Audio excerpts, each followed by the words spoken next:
सुनाओ Suzlon energy limited अब देखिए 44 रुपए पे क्लोजिंग और कल है बहुत ही बड़ा दिन। आप देखेंगे Q3 के नंबर्स आपके सामने आने वाले। Q3 के नंबर्स के लिए अगर हम देखेंगे तो हमें ईपीएस कितना चाहिए है और हमारा जो वैल्यूएशन कंफर्ट है कितना है।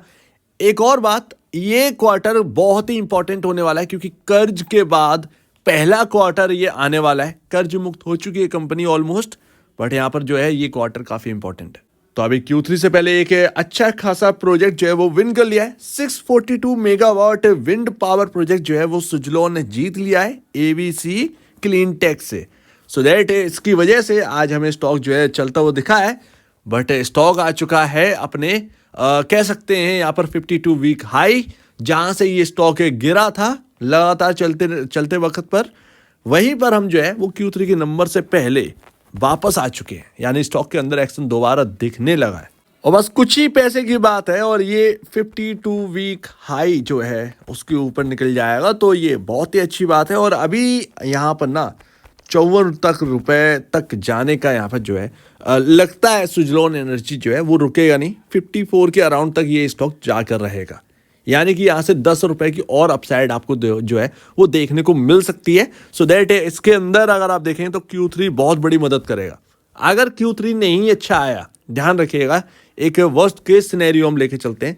अगर Q3 अच्छा नहीं आया सो दैट ये तेजी जो है ना वो कहीं ना कहीं क्रैश में चेंज होते हुए दिख सकती है। ये यहाँ पर कल के दिन होते हुए दिख सकता है। अगर मार्केट आवर में आ गया तो ठीक है, अदरवाइज 1 फरवरी को आया तो आपको एक्शन देखने को मिलेगा। तो बहुत ही इंतजार किया इसका और मार्केट चल गया, बट सुजलॉन एनर्जी Q3 से पहले परफॉर्म ही नहीं किया। ये यहाँ पर रहा और धीरे धीरे धीरे धीरे धीरे ये स्टॉक अपनी चाल में चलता रहा।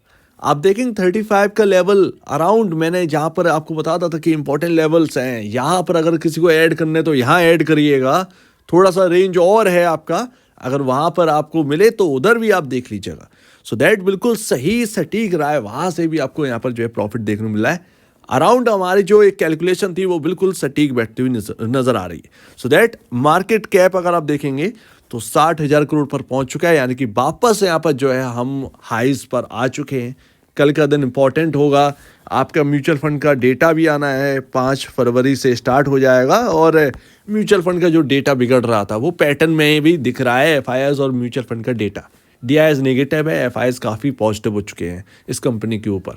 तो अभी देखिए Q3 से हमें चाहिए कितना है भाई साहब, ये आप देखिए, ताकि जो हमने गेंस यहाँ पर कमाए हैं वो गेंस स्टेबल हो जाए, हमें कोई बड़ी गिरावट का सामना नहीं करना पड़े।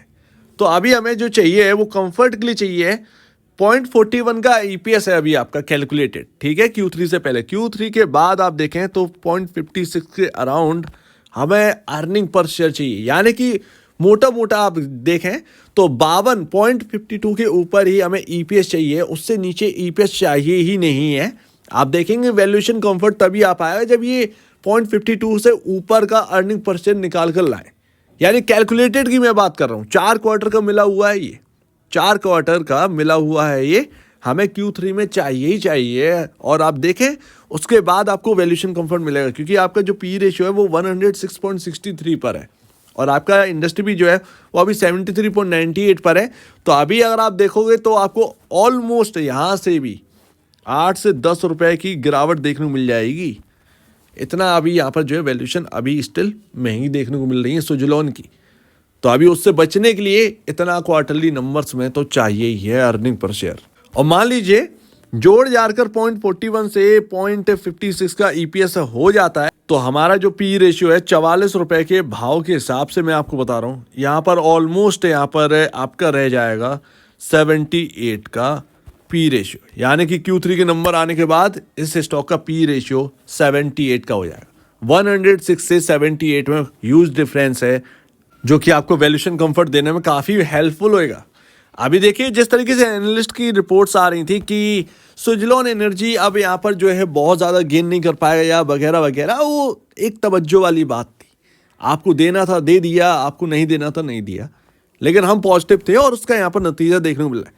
ये क्वार्टर इसीलिए इंपॉर्टेंट होने वाला है Q3 का, क्योंकि मैंने आपको बताया था कि कर्ज जो है वो अब 120 करोड़ रह चुका है। पहले था Q2 के अराउंड आपका 2000 करोड़ का, तो कर्ज का रीपेमेंट में बहुत बड़ा पैसा जाता था सुजलोन की तरफ से, वो पैसा अब बचता हुआ नजर आएगा, वो पैसा अब आपका प्रॉफिट में जुड़ता हुआ नजर आएगा।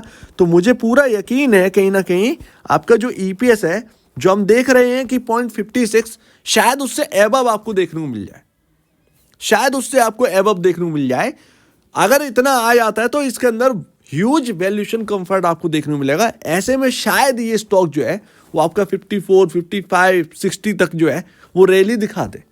पॉसिबल है आपका यहाँ पर जो है इतना कर जाए। तो सारी चीजें हम जो है वो एनालाइज कर लेंगे, कल नंबर आने दीजिए।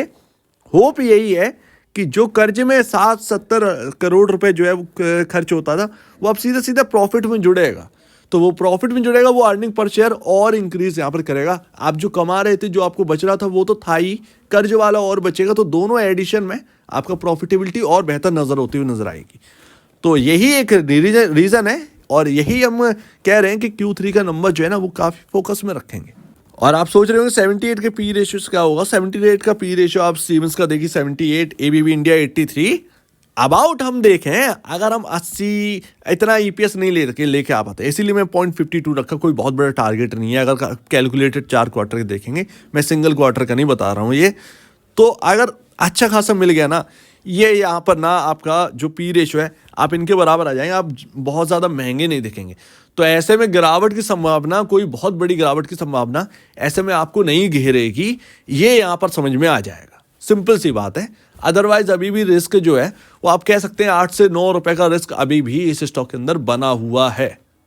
तो उससे बचने के लिए अपने को बस इतना देखना ही पड़ेगा। सो दैट यहाँ पर हम आ जाएंगे इन लोग के बीच में, यानी सीमेंस से एबीबी इंडिया जहाँ पर ये पी रेशियो होल्ड कर रहे हैं, हम उनके साथ साथ चलेंगे तो हमें इंडस्ट्री वाइज चलने में कोई प्रॉब्लम नहीं होगी। और सबसे बड़ी बात प्राइस टू बुक वैल्यू, देखिए हम 17 के प्राइस टू बुक वैल्यू पे चल रहे हैं। आप सीमेंस देखिए, आप उसका आरओई देखेंगे, आरओसी देखेंगे, ये सारी चीज़ें तो मार्केट वैल्यू दे रहा है। फाइनेंशियल जिस हिसाब से सीमेंस आप मार्केट देखेंगे तो आपको वैल्यू दे रहा है। तो मार्केट की होप है और उस होप की वजह से सुजलोन अभी काफ़ी हायर साइड बैठे हुए, ठीक है। सो दैट, और होप हो भी क्यों ना, क्योंकि अब सारी चीज़ें ना वो एक एक तरीके से स्टेप बाय स्टेप सुधर गई हैं। तो अब हमें इंतज़ार सिर्फ Q3 का है और ये सारी चीज़ें एडजस्ट हो जाएंगी। प्राइस टू बुक वैल्यू ये सब कुछ ठीक हो जाएगा, वक्त आने पर सब कुछ सही हो जाएगा। 1-2 क्वार्टर और देंगे सही हो जाएगा, लेकिन हमें जो चाहिए वो अभी वैल्यूएशन कंफर्ट चाहिए। सो दैट वो पी रेशियो अपना जो कम आना और वो ईपीएस का इंक्रीज होना, बस हमें इस पर फोकस रखना है। एंड लास्ट यहाँ पर देखिए इंपॉर्टेंट लेवल के पास ही हैं हम, 45 का ये स्टॉक निकाल देगा लेवल, तो हम हायर साइड जाने के लिए तैयार हैं। ऐसे में आपको 50 या 54 तक के यहाँ पर जो है शायद दिक्कत नहीं होगी। आरएसआई भी एकदम ठीक ठाक कैलकुलेटेड है कहीं ना कहीं, और यहाँ पर जो ट्रेंड लाइन है वो इसको बरकरार यहाँ पर फॉलो कर रहा है। तो अभी कुछ भी नहीं देखने को मिल रहा है, इंतजार करिए। कल कोई बड़ी खरीदारी करके मत जाइएगा Q3 से पहले मेरे ख्याल से, क्योंकि वो रिस्क हो जाएगा ज़्यादा। नंबर्स देख लीजिए, 1-2 रुपये महंगा मिले चलो कोई बात नहीं है, लेकिन एक बार कंफर्म हो जाएगा तो ज़्यादा बेहतर है। उससे पहले थोड़ा सा यहाँ पर जो है बैकफुट में रहे, ज़्यादा बेहतर है। फ्रंट पर आकर गेम ना खेलें, ज़्यादा बेहतर यही है।